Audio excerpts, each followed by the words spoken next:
Mother Bear refused to move away from this home. The reason was shocking. Let us know where you're watching from. If you love my content, consider supporting it with a super thanks. Every bit of your support helps us create even more amazing stories for you. The morning sun filtered through the tall pines surrounding the Marshall family's cottage, casting dappled shadows across the wooden porch where Avery Marshall stood frozen, her coffee mug suspended halfway to her lips. At the edge of their yard, where the neatly trimmed grass surrendered to the wild undergrowth of the forest, stood a massive brown bear. Its fur glowed golden in the early light as it watched the house with an intensity that made Avery's skin prickle with unease. "Jacob," she called softly, her voice barely above a whisper. "Come here, but move slowly." Her husband appeared in the doorway, his expression shifting from sleepy confusion to alert concern as he spotted the bear.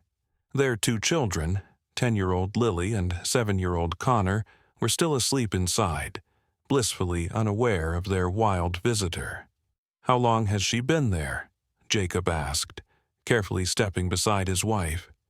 "I don't know. I just noticed her when I came out with my coffee," Avery replied, her eyes never leaving the massive creature. "But look at her. She's just watching us." The bear, indeed, seemed unusually focused on their home. She wasn't foraging or wandering as bears typically did. Instead, she paced back and forth along an invisible line at the forest's edge, occasionally rising onto her hind legs to peer more intently at the cottage. Her behavior wasn't aggressive, but there was something deeply unsettling about her persistent presence. "Maybe she'll move on if we go inside," Jacob suggested, gently tugging at Avery's arm. But the bear didn't move on. Hour after hour, the Marshalls watched from their windows as the creature remained, sometimes sitting, sometimes pacing, but always with her gaze fixed on their home. By mid-afternoon, when the children had awakened and been warned to stay inside, the family's concern had grown into genuine worry. "I've never seen anything like this," Jacob muttered, peering through the kitchen window.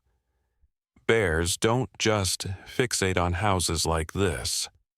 Lily joined her father at the window, her curious eyes wide with a mixture of fear and fascination. "Maybe she's hungry? Or looking for something." "Bears don't look for things in people's houses, sweetie," Avery explained, though uncertainty crept into her voice. The truth was, she had no explanation for the bear's strange behavior, and that unknown made her stomach knot with anxiety. As evening approached, Jacob decided they needed to try to scare the bear away. Armed with a metal pot and a wooden spoon, he stepped onto the porch and began creating a terrible racket, banging and shouting while Avery watched nervously from the doorway, ready to pull him back inside if necessary. The bear startled at the noise, backing up several paces into the shadow of the trees. For a moment, the Marshalls felt relief, but it was short-lived. Instead of retreating deeper into the forest, the animal simply sat down just within the tree line, her eyes still fixed on their home, a low, rumbling growl occasionally breaking the twilight silence. "Something's not right," Avery whispered as they locked the doors that night. "It's like she's waiting for something." None of them slept well. The knowledge of the bear's presence lay heavily upon the household, and more than once Avery thought she heard scratching sounds outside their walls. By morning, dark circles shadowed all their eyes, and the bear remained, a persistent, mysterious sentinel at the edge of their world. What they didn't yet understand was that the bear's determination concealed a secret that would soon change everything they thought they knew about the wild creatures that shared their forest home. A secret that lurked much closer than any of them realized. The second morning dawned gray and misty, the forest shrouded in a silvery haze that made the bear's dark form seem almost ghostly as she continued her vigil. Jacob had called the local wildlife authorities the previous evening, but they couldn't send anyone until later today. The family gathered in the kitchen, the strain of their unusual situation evident in their tight expressions and hushed voices. "Did you hear those noises last night?" Connor asked, his small face pinched with worry as he pushed cereal around his bowl. "It sounded like something was scratching at my window." Avery and Jacob exchanged concerned glances.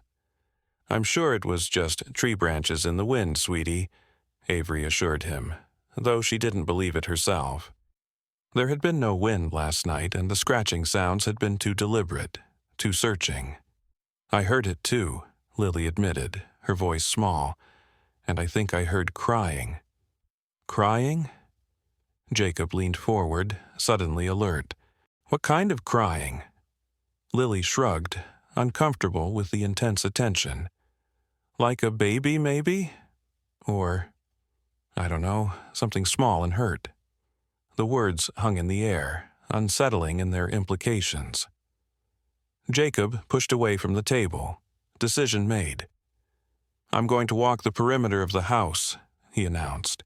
"Maybe there's something we're missing." "Jacob, no," Avery protested, gripping his arm. "That bear is still out there." "I'll be careful," he promised.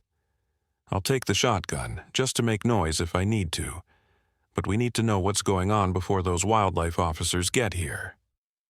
Reluctantly, Avery agreed, but insisted on watching from the window with her cell phone ready to call for help. The children were instructed to stay in the center of the house, away from all windows and doors. Outside, the morning air felt heavy with moisture and tension. Jacob moved cautiously around the cottage, scanning the ground, the nearby trees, the foundation of their home. The bear watched his every move from her position at the forest's edge, her eyes following him with an intelligence that was disconcerting. When he moved closer to the east side of the house, she rose to her feet, a low warning growl rumbling from her throat. Jacob froze, his heart hammering against his ribs. The bear took a step forward, then another, her massive paws silent on the damp earth. Inside the house, Avery's breath caught in her throat as she watched the animal approach her husband. But the bear stopped about 30 feet away, her focus shifting from Jacob to a dense patch of wild raspberries that grew against the cottage's east wall. She made a sound then.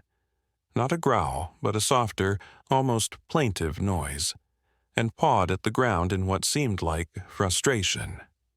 Slowly, carefully, Jacob began to back away, keeping his eyes on the bear. Once he had put enough distance between them, he circled wide around the wild raspberry patch and returned to the house through the back door. "She's protecting something near those raspberries," he told Avery, his voice hushed with realization. "The way she moved, the sounds she made, she wasn't threatening me. She was trying to tell me something." Just then, Connor called from the living room where he'd been peeking through the curtains despite his parents' instructions. "Mom, Dad, there are people coming up the driveway." The marshals rushed to look. A sleek black pickup truck with the Department of Wildlife Management logo on its side had pulled up, and 2 uniformed officers were stepping out. One was a tall, broad-shouldered man with a salt-and-pepper beard. The other, a younger woman with auburn hair pulled back in a practical ponytail. Jacob hurried to meet them on the porch before they could make any sudden moves toward the bear.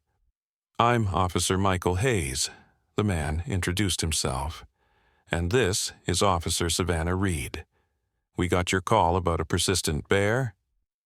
"Yes, thank you for coming," Jacob said, quickly explaining the situation. The bear's strange behavior, her apparent interest in the east side of the house, and the mysterious sounds they'd heard in the night. Officer Reed listened intently, her expression thoughtful. Bears don't typically fixate on human dwellings unless there's a strong food source or... She paused, a new possibility dawning in her eyes. Has the bear shown any signs of having a cub with her? We haven't seen any cub, Avery replied, joining them on the porch. Just her, alone, watching our house for nearly 24 hours now. Let me take a look at that raspberry patch you mentioned, Officer Hayes suggested. Bears with cubs can be extremely protective, but they don't usually approach human structures unless something is very wrong. As the officers prepared to investigate, equipping themselves with tranquilizer guns and protective gear, a sudden commotion erupted from the east side of the house. A high-pitched, distressed wail, unmistakably the cry of a young animal in pain, cut through the morning mist. The mother bear responded immediately, rushing toward the sound with a speed that belied her size, then stopping abruptly at the edge of the raspberry thicket, pacing and making agitated huffing noises. "There's definitely a cub in there," Officer Reed confirmed, her voice tense, "and it sounds injured or trapped." "But why would it be so close to our house?" Avery wondered aloud, keeping a protective arm around Connor, who had ventured onto the porch to watch the unfolding drama. It was Lily who provided the answer, her young face suddenly lighting with comprehension. "The basement window!" she exclaimed. "Dad, remember when you found it broken last week? You said an animal must have pushed through the glass, but we never found anything inside." Jacob's eyes widened as the pieces began to fall into place. The window well is right behind those raspberries. If a cub fell in and couldn't climb back out, and we boarded up the broken window from the inside, Avery continued, the horror of realization washing over her face. If the cub was injured and hiding somewhere in the yard when we did that, the implications were devastating. A young, possibly injured bear cub, separated from its mother by a barrier of human construction. The mother, unable to reach her baby, keeping desperate vigil and trying to communicate her distress to the only beings who could help, the very humans who had unknowingly trapped her cub. Officer Hayes was already moving toward the raspberry thicket, signaling for Officer Reed to be ready with the tranquilizer gun in case the mother bear charged. But something remarkable happened instead. As Hayes approached, the mother bear backed away, still watching intently but making no aggressive moves. "She's giving me space," Hayes said in quiet amazement. "She understands we're trying to help." Carefully, he pushed aside the dense raspberry canes, revealing the concrete window well behind them. And there, curled at the bottom of the 3-foot drop, lay a small brown bear cub, its fur matted with blood from a deep cut on its hind leg. The injury looked to be from broken glass, evidence of its desperate attempt to escape after falling into the well. As the humans stared down at the trapped baby, the mother bear made a sound that seemed to transcend the barrier between species, a deep, resonant call that could only be described as pure, maternal anguish. The cub responded weakly, trying to stand but collapsing back in pain. "We need to get it out," Officer Reed said firmly, "and quickly." What followed was a tense ballet of human caution and animal desperation. While Officer Reed kept watch on the mother bear, Hayes and Jacob carefully removed the wooden boards from inside the basement, creating an opening through which they could reach the injured cub. Avery brought clean towels and a shallow plastic container that could serve as a carrier. Throughout it all, the mother bear watched with an almost human understanding, occasionally making soft grunting noises that seemed to reassure her cub. When Hayes finally reached down and gently lifted the whimpering baby, the mother made a single, sharp huff, a warning, perhaps, or simply an expression of her anxiety. The cub's injury was worse than they had initially thought. The glass had sliced deeply into its hind leg, and infection had begun to set in after nearly 2 days trapped in the damp window well. Its small body trembled with exhaustion and pain as Hayes carefully wrapped it in a towel and examined the wound. This little one needs veterinary care," he announced grimly. "We can't just release it back to the mother in this condition." At those words, something shifted in the atmosphere. The mother bear, as if understanding the human's intentions to take her baby away, suddenly charged forward several steps, her massive body rising onto hind legs as she let out a roar that seemed to shake the very air around them. Officer Reed raised her tranquilizer gun, her finger tensing on the trigger. "Wait!" Lily cried out, stepping forward despite her parents' attempts to hold her back. "She's not attacking, she's begging. Look at her eyes." And indeed, there was something in the bear's gaze that transcended animal instinct, a desperate intelligence, a pleading that even the adults could recognize. She dropped back to all fours, moving in an agitated circle, then looked directly at the humans holding her cub. In that moment, the marshals and the wildlife officers faced an impossible decision, one that would test the boundaries between human safety and wild compassion, between established protocol and the undeniable bond between a mother and her child. "Lower your weapon," Officer Hayes instructed Reed quietly, his experienced eyes never leaving the mother bear. "This situation needs a different approach." Reed hesitated, her training warring with the unprecedented scene unfolding before her. "Protocol says—" "I know what protocol says," Hayes interrupted, his voice firm but gentle. "But we're witnessing something extraordinary here. This isn't just animal instinct, this is something deeper." The mother bear had settled into a tense crouch, her eyes fixed on her whimpering cub in Hayes's arms. The intensity of her gaze conveyed an emotion so raw and universal that even Connor, the youngest marshal, recognized it. "She's scared," the boy whispered, his small hand finding his mother's. "Just like you get scared when I'm hurt." Avery squeezed her son's fingers, her throat tight with unexpected emotion. The parallel was impossible to ignore, the fierce, protective love that transcended species. She found herself taking a step forward, guided by an instinct as old as motherhood itself. "What if we treat the cub here?" she suggested, surprising herself with the boldness of the idea. "I was an emergency room nurse before we moved to the countryside. I still have my medical kit, sterilization supplies, antibiotics." Officer Reed looked at her incredulously. "Mrs. Marshall, with all due respect, we're talking about a wild animal. The risk to your family—" "The risk is already here," Jacob interrupted, moving to stand beside his wife. "That mother isn't leaving without her cub, and that cub needs immediate help. If we try to take it away, we're facing a potentially dangerous confrontation. But if we can treat it here under controlled conditions—" Hayes was already nodding slowly, a plan forming in his mind. "We create a temporary treatment area on the porch. The mother stays in visual contact but at a safe distance. We clean and dress the wound, administer antibiotics, then release the cub when it's stable." "That's completely against department guidelines," Reed protested, though with less conviction than before. The traditional approach, tranquilizing the mother, removing the cub to a wildlife rehabilitation center, suddenly seemed cold and clinical in the face of the palpable bond between the bear and her baby.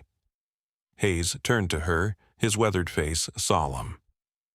"In 30 years of wildlife management, I've never seen a situation like this. Sometimes, Savannah, we have to trust that there's wisdom beyond our protocols."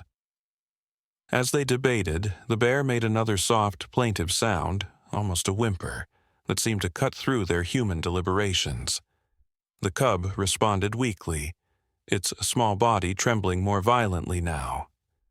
"We're running out of time," Avery said urgently.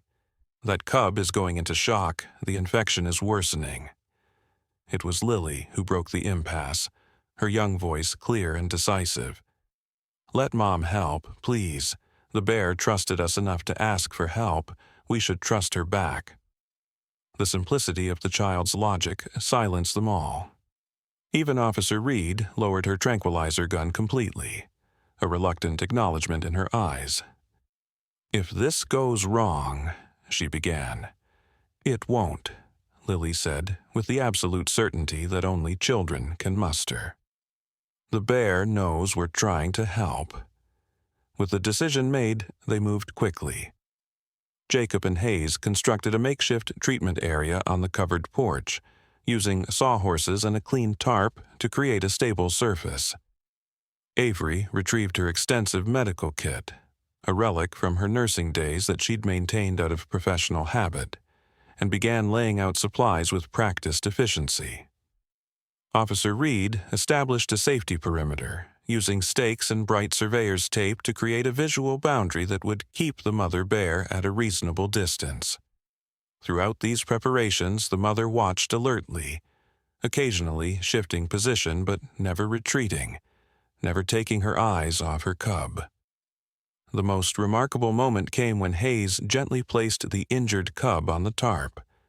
The mother bear rose slightly, a low growl building in her throat, but then, astonishingly, she settled back, as if making a conscious decision to trust. "I've never seen anything like it," Reed murmured, genuine wonder replacing her professional caution. "It's like she understands." Avery approached the makeshift treatment table, her hands already gloved, her expression shifting into the focused calm of her nursing days. The cub watched her with frightened eyes but made no attempt to escape, too weak and confused to resist. "The cut is deep," she assessed, carefully cleaning the wound with antiseptic.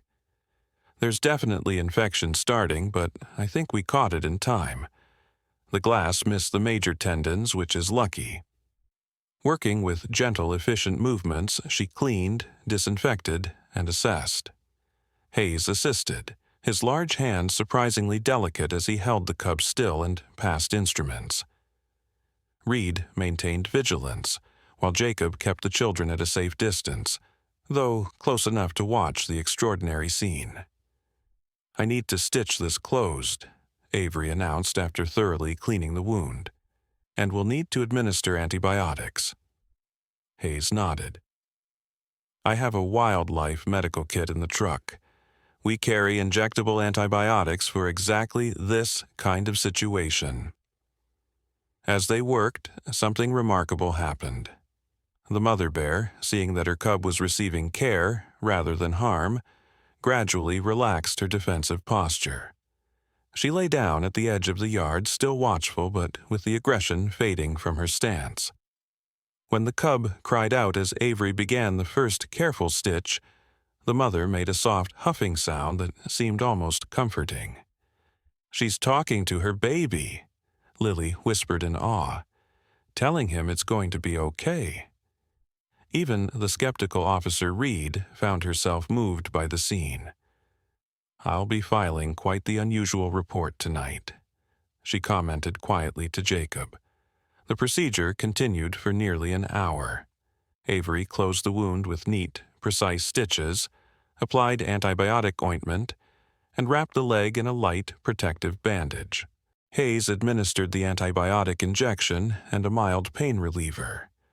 Throughout it all, the cub remained surprisingly compliant, as if sensing that this strange experience was somehow for its benefit. When they had finished, Avery stepped back, peeling off her gloves with the satisfaction of a job well done.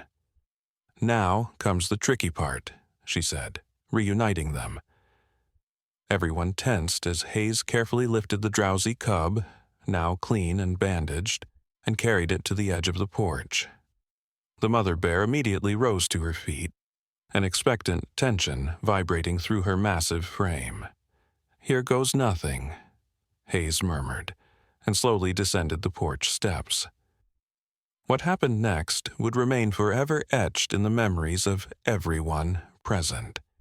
Instead of rushing forward, the mother bear held her position, watching with uncanny patience as Hayes gently placed her cub on a soft patch of grass at the prescribed safe distance. He backed away quickly, but without sudden movements, returning to the porch where the others waited with held breath. The cub, still groggy from the pain medication, lifted its head weakly.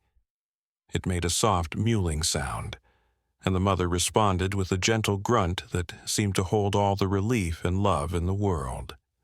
With deliberate, careful movements, she approached her baby, sniffed it thoroughly, gently nudged the bandaged leg, then looked up directly at the humans watching from the porch.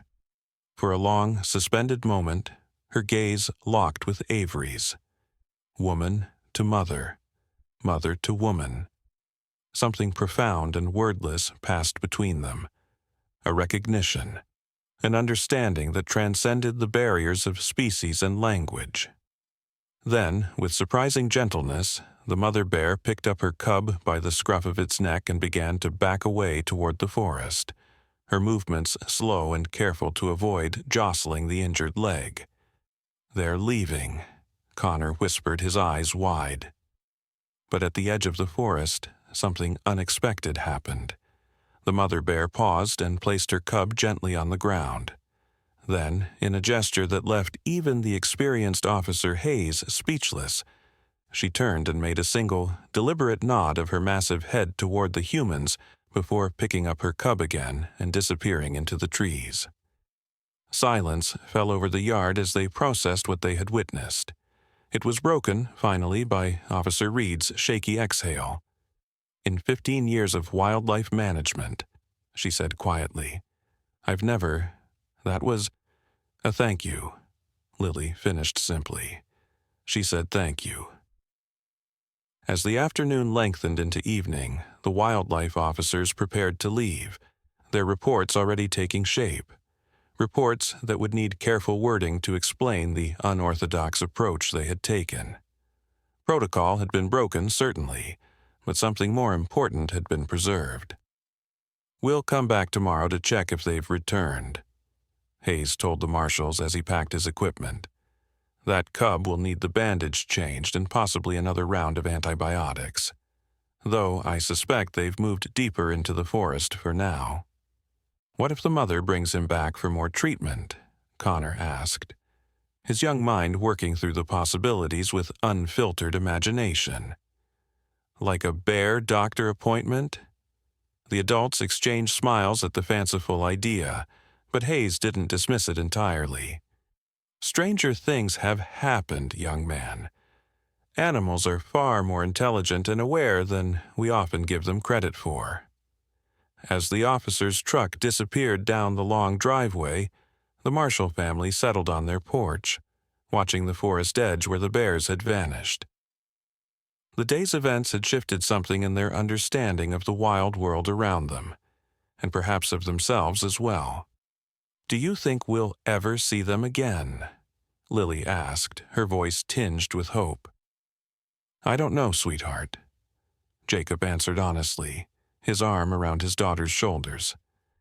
"But I think we'll always be watching for them now." What none of them could have anticipated was how soon that reunion would come, or the even more astonishing circumstances that would surround it. For in the complex ecosystem of the forest, the story of the Marshalls and the bears was far from over. It was, in fact, about to take a turn that would challenge everything they thought they knew about the boundaries between human and animal worlds. That night, as the family slept, exhausted by the day's emotional events, a storm began to gather over the mountains. A storm that would bring with it not just rain and wind, but a cascade of consequences that would once again entwine the fates of humans and bears in unexpected ways. And deep in the forest, the mother bear tended to her cub, the white bandage on its leg a strange flag of connection to the human world they had briefly, remarkably, shared. Neither species could have known that, by morning, their unusual bond would be tested in ways that would make the day's events seem like merely a prelude to something far more extraordinary. Something that would shake the foundations of the small community, and perhaps change forever how its human inhabitants viewed their wild neighbors. The storm arrived with a fury that seemed almost personal, as if nature itself were responding to the day's unusual events. Rain hammered against the Marshall cottage in relentless sheets. Wind howled through the ancient pines surrounding their home, and lightning split the sky in jagged, brilliant forks that illuminated the forest in brief, ghostly tableaus. Jacob had woken at 3 a.m. to secure the shutters and check for leaks in their aging roof. Avery joined him soon after, unable to sleep through the cacophony of the tempest. They stood together at the kitchen window, watching the trees bend and sway in the violent wind. "I keep thinking about them out there," Avery said softly, her eyes searching the darkness beyond the glass. "The cub was so weak, and that bandage won't hold up in this downpour." Jacob slipped an arm around her waist.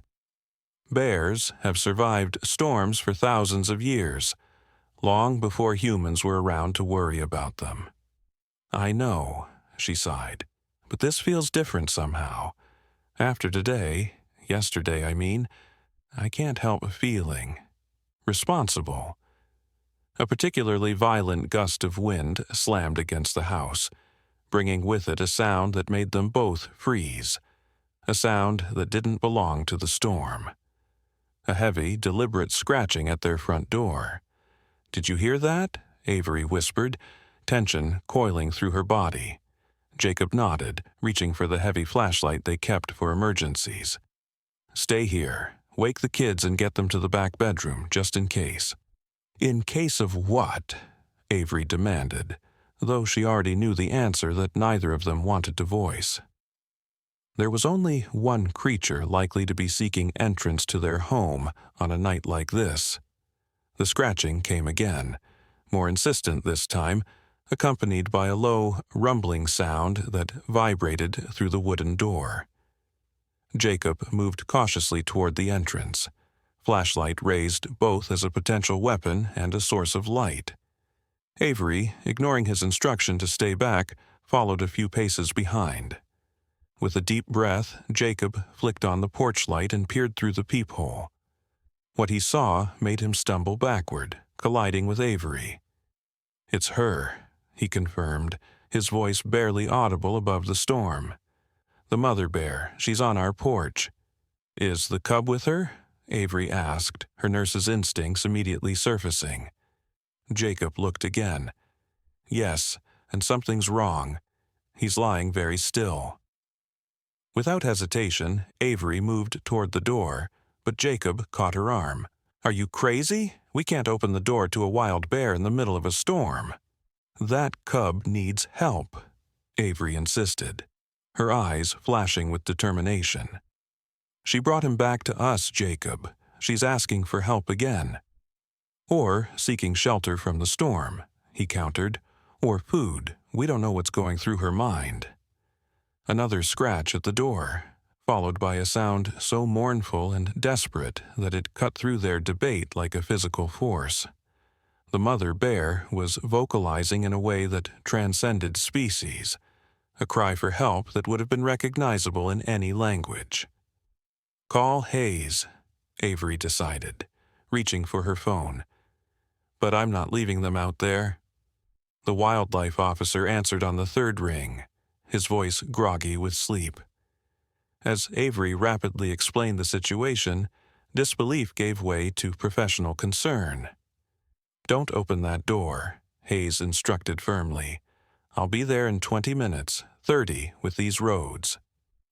"The cub might not have 30 minutes," Avery replied, watching as Jacob continued to monitor the situation through the peephole.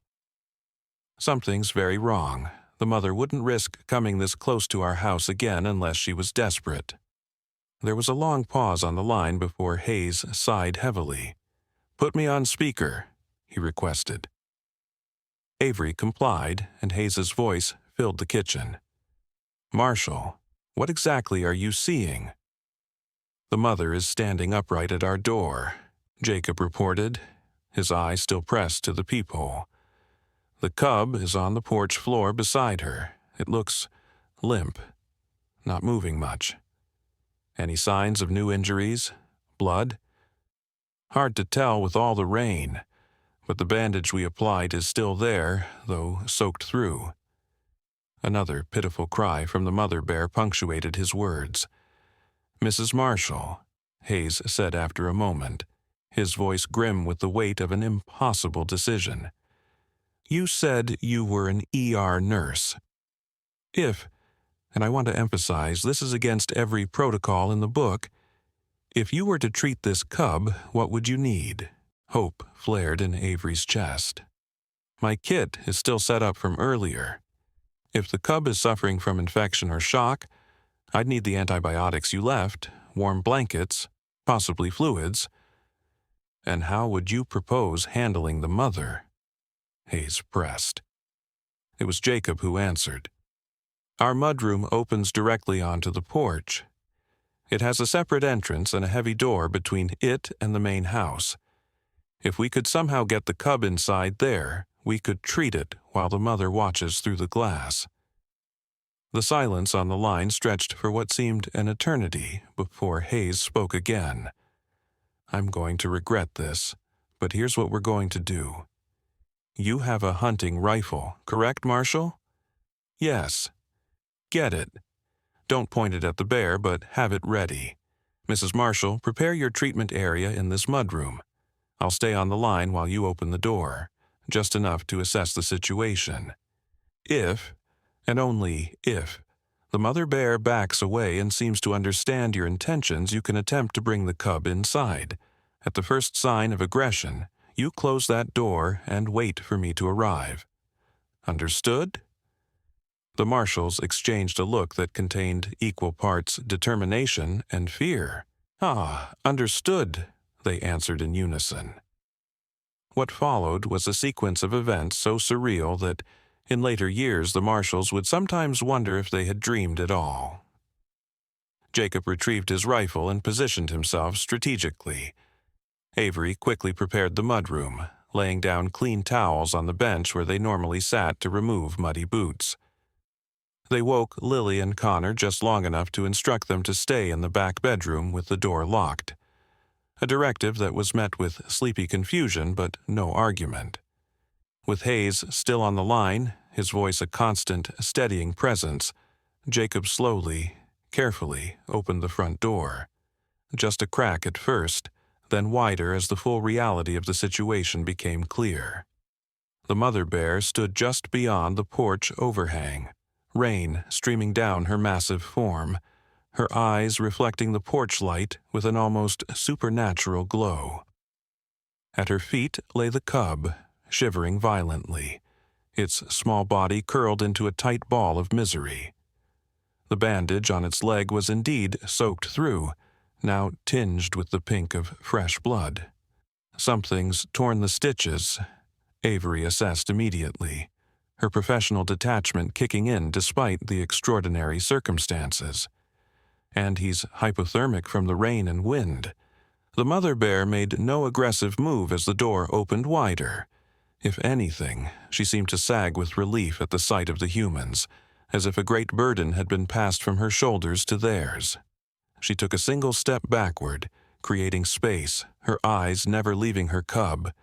She wants us to help, Avery whispered, not to Jacob or Hayes but to herself, a confirmation of the impossible understanding that seemed to exist between her and this wild creature. With slow, deliberate movements, Jacob set down his rifle just inside the door and stepped onto the porch. The mother bear watched him warily but remained still as he crouched beside the trembling cub. With infinite gentleness, he scooped the small, wet creature into his arms and backed toward the mudroom door that Avery held open. The moment of greatest tension came as he crossed the threshold with the cub. The mother bear let out a low, warning growl and took a half-step forward, her powerful muscles bunching beneath her wet fur.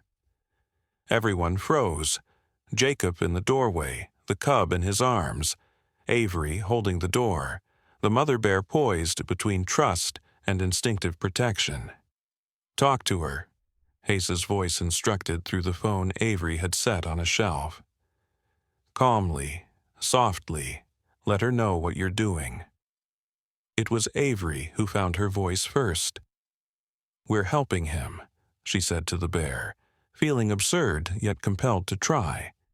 "Just like before, we'll keep him safe, we'll bring him back to you." Perhaps it was the tone rather than the words, or perhaps it was some deeper communication beyond human understanding. But the mother bear settled back onto all fours. She made a soft huffing sound that somehow conveyed reluctant permission. Jacob carried the cub into the mudroom, and Avery closed the door, not the heavy interior door that led to the house, but the outer storm door made mostly of glass. Through this transparent barrier, the mother bear could still see her cub and the humans attending to it. She settled onto her haunches just outside, her massive body blocking most of the rain and wind from entering the covered porch, her eyes fixed on the scene inside with uncomfortable intelligence. "I've never seen anything like this," Hayes's voice came through the phone, filled with professional awe.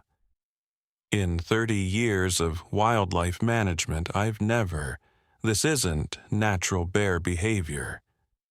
"Nothing about this is natural," Jacob replied as he gently placed the cub on the towels Avery had prepared.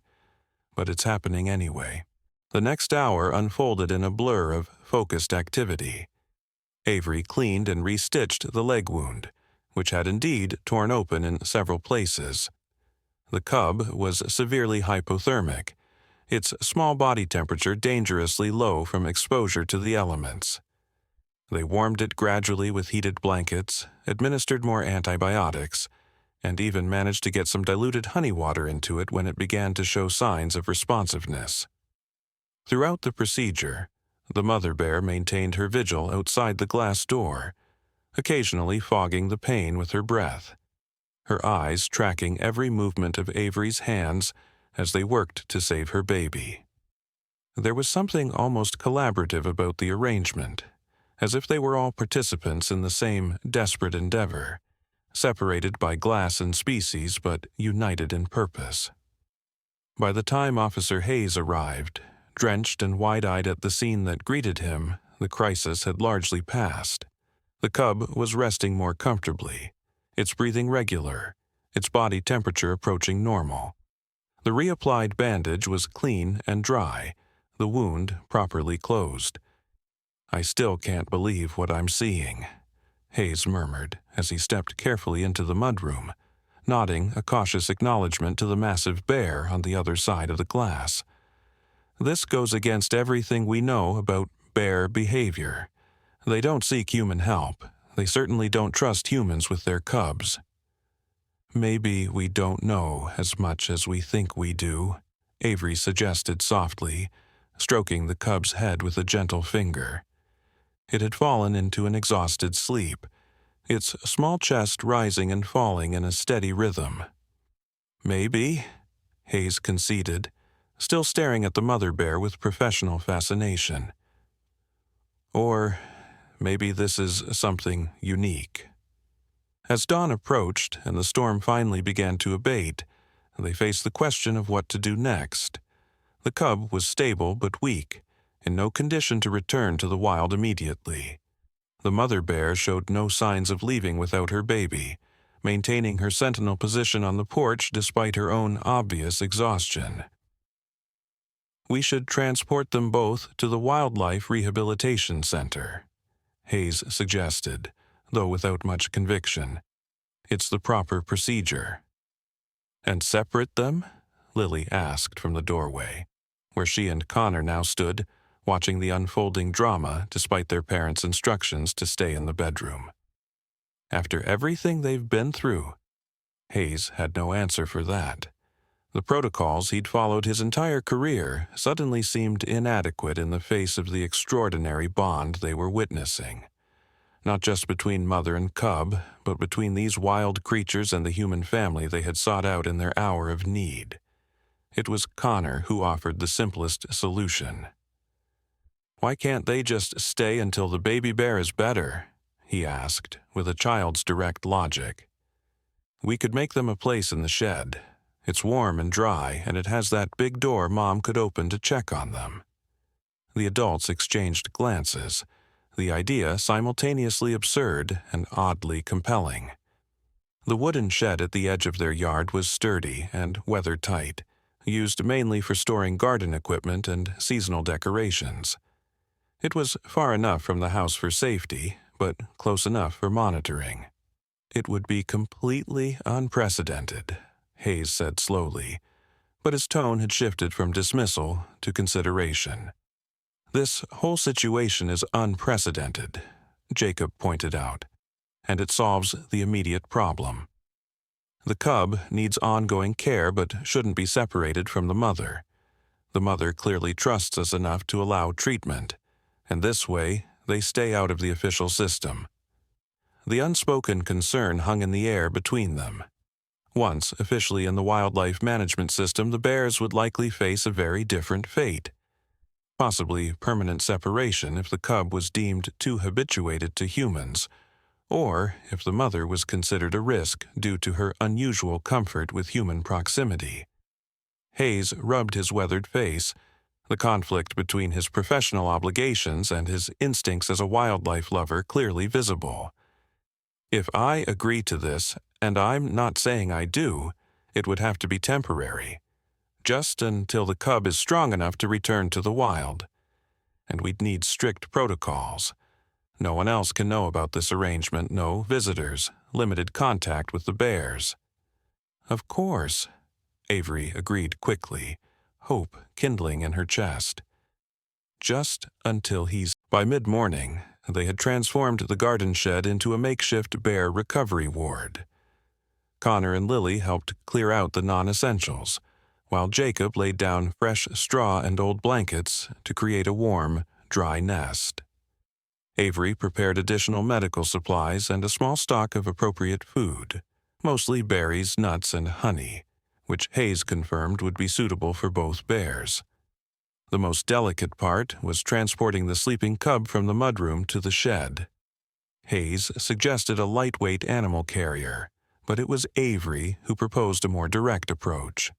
"I think the mother should carry him," she said, surprising everyone. "It's the most natural way, and it gives her back some control of the situation."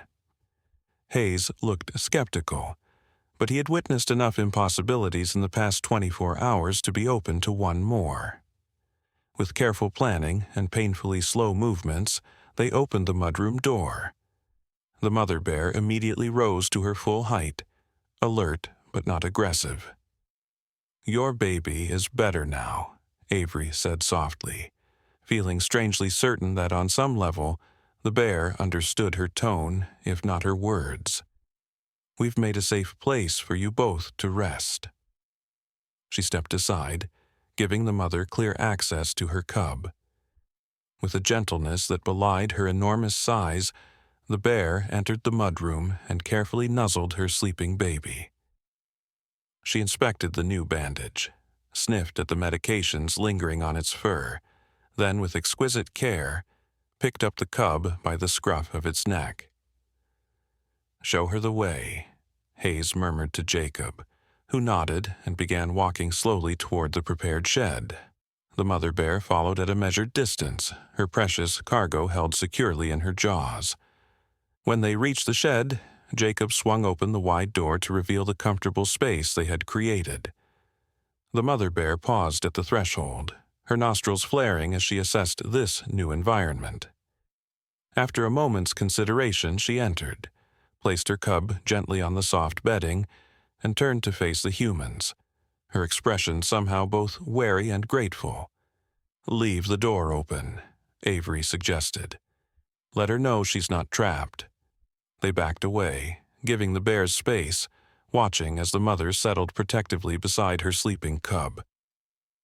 The tableau was so peaceful, so contrary to everything they had been taught about wild predators, that it seemed almost dreamlike in the soft morning light filtering through the shed windows.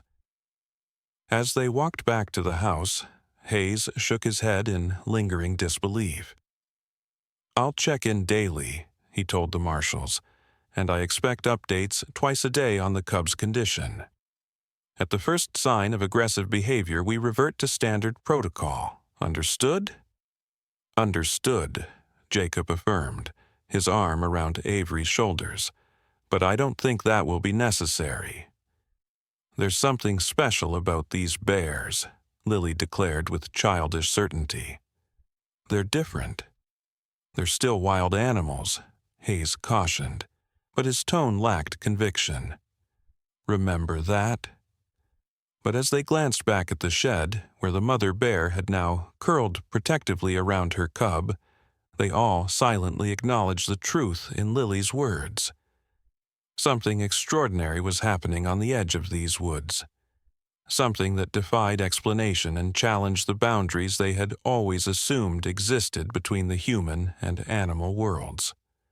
None of them could have predicted just how profound that challenge would become, or how the event set in motion by a desperate mother bear would eventually ripple outward to affect not just their family, but their entire community's relationship with the wilderness that surrounded them.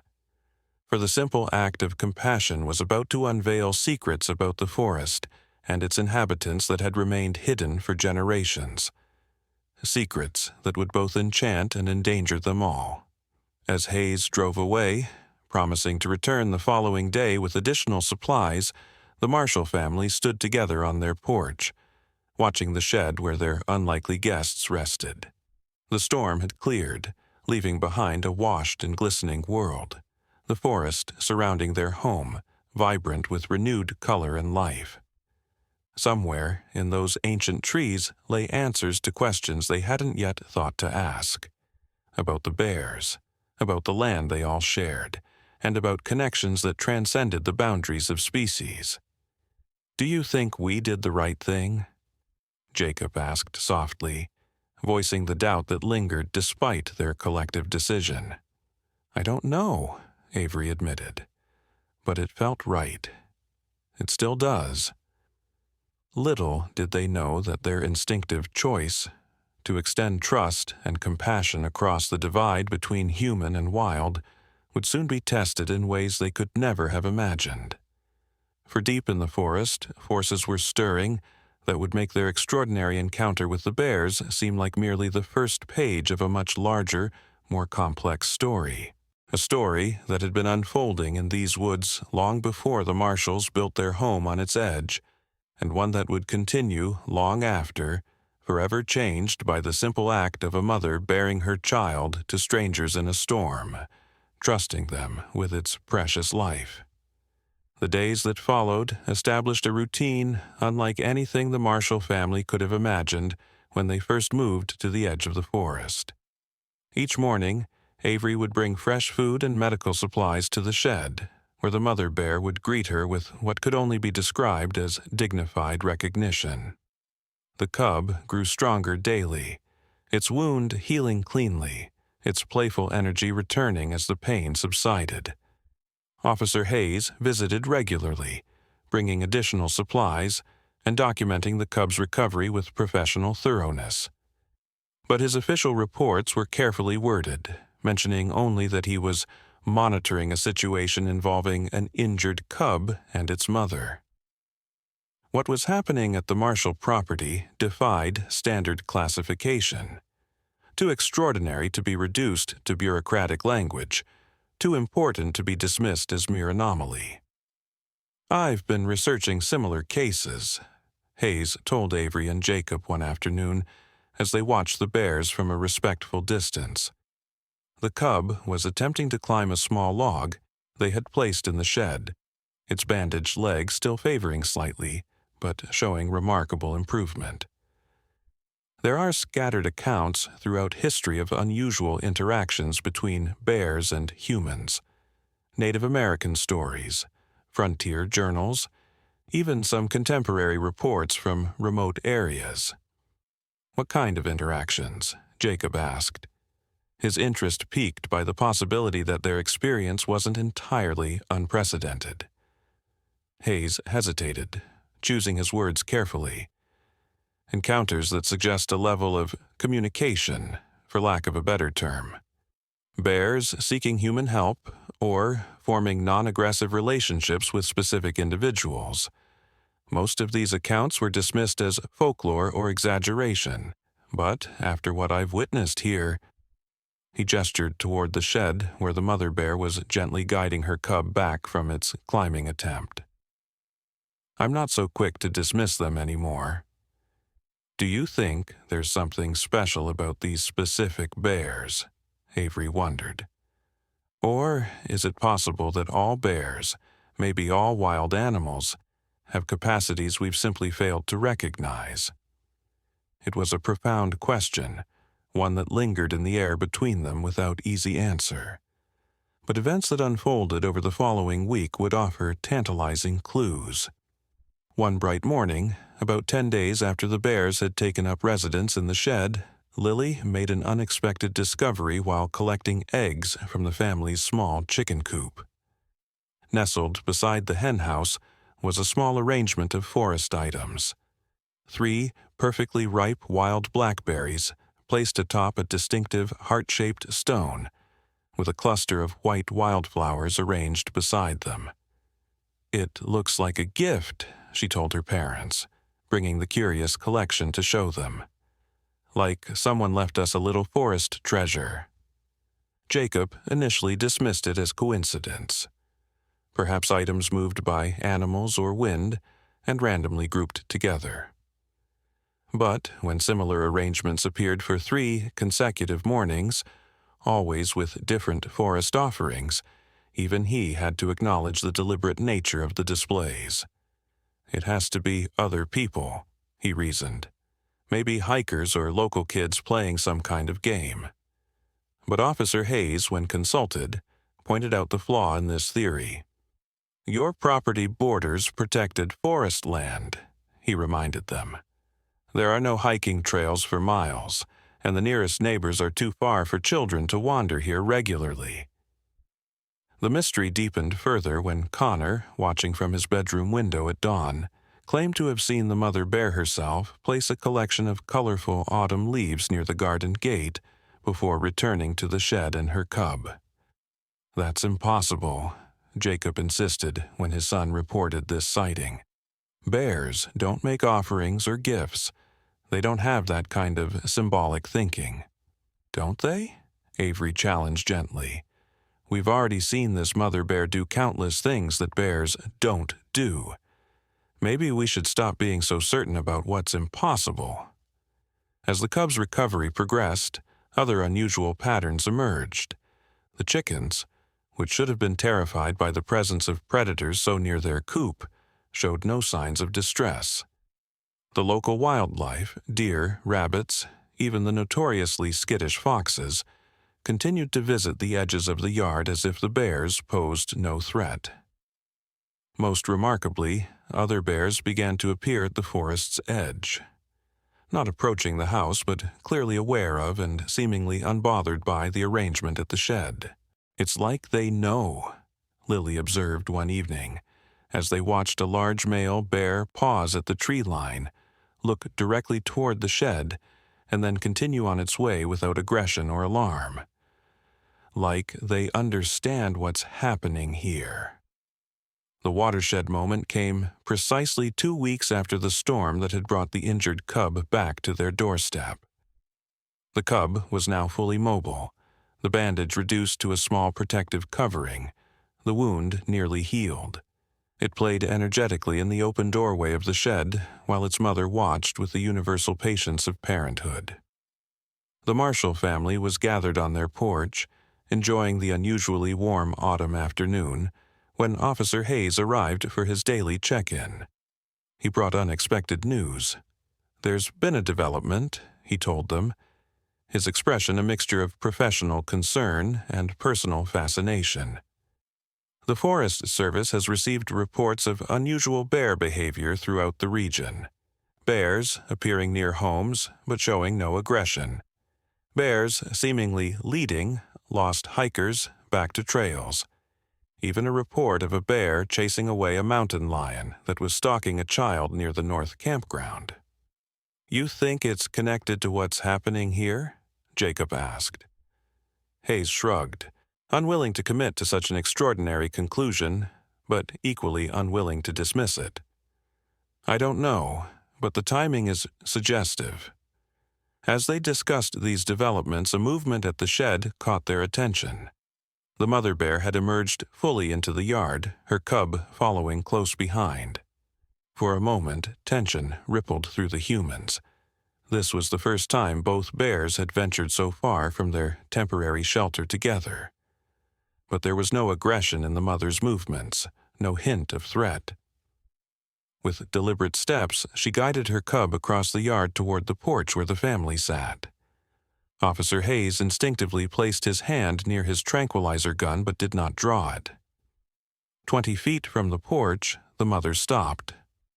The cub continued forward a few more steps, its gait now strong and even, barely favoring the once injured leg. It looked directly at Avery, then at each of the children, then at Jacob, an acknowledgement so clear and intentional that it sent shivers down their spines. Then, with a playful bounce that spoke of youth and recovered health, it turned and darted back to its mother. The message was unmistakable. I am healed. I am whole again. The mother bear made a soft huffing sound, and then, in a gesture that none of them would ever forget, raised herself briefly onto her hind legs and placed one massive paw over her heart region. She held the position for 3 heartbeats, long enough for the gesture to register as unquestionably deliberate, before dropping back to all fours and turning toward the forest. Cub and mother moved away from the house with unhurried grace, pausing once at the forest's edge to look back at the stunned humans. Then they disappeared into the dappled shadows of the ancient trees, melting into the wilderness that was their true home. "Did that really just happen?" Jacob whispered, his voice unsteady with emotion. Hayes shook his head slowly, professional certainty crumbling before the evidence of his own eyes. "I don't have an explanation for what we just witnessed." "I do," Lily said simply. She said thank you. And goodbye. In the days that followed, the marshals dismantled their makeshift bear hospital, returning the shed to its original purpose. The unusual forest gifts ceased appearing, and the bears did not return to the yard. But something fundamental had changed, not just in how the family viewed the forest and its inhabitants, but in how they understood their place within the broader tapestry of life that surrounded their home. Word of their extraordinary experience eventually spread throughout the small community, despite Hayes's attempts at official discretion. Some dismissed the story as exaggeration or fantasy, but many others came forward with their own accounts of unusual wildlife encounters, creating a patchwork of experiences that suggested something profound was shifting in the relationship between humans and animals in the region. 1 month after the bear's departure, as the first snow dusted the forest floor, Avery found herself drawn to the edge of the woods. Standing where grass gave way to fallen leaves and pine needles, she felt a presence that was now familiar. Watchful, but not threatening, wild, but not entirely separate from her human world. "We're still here," she said softly to the silent trees. "And we're listening now." No bear appeared from among the snowy trunks. No dramatic sign acknowledged her words.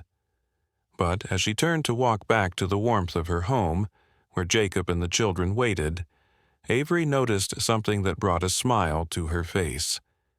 A single, perfect pine cone placed precisely at the boundary between forest and yard. Beside it lay a heart-shaped stone that looked remarkably like the one Lily had found weeks earlier. Some might have called it coincidence. The marshals knew better. In the years that followed, the family became unofficial stewards of the forest edge, advocates for a deeper understanding of the wildlife with whom they shared the land. The mother bear and her cub were occasionally spotted in the distance, healthy, wild, but somehow forever connected to the humans who had bridged the ancient divide between their worlds through a simple act of compassion. And on quiet nights, when the children asked for their favorite bedtime story, Avery and Jacob would tell them about the mother bear who refused to leave their home, and how the shocking reason turned out to be the beginning of a much greater understanding, that the boundaries between human and animal, between domestic and wild, between knowing and mystery, were far more permeable than anyone had ever imagined, that sometimes the most profound communication required no words at all, and that compassion, once offered, could create connections that transcended the limitations of species and expectation, opening doors to a shared world where all living things might find common ground. For in the end, wasn't that the most shocking revelation of all? Not that a bear had sought human help, but that humans had finally learned how to listen to what the forest had been trying to tell them all along.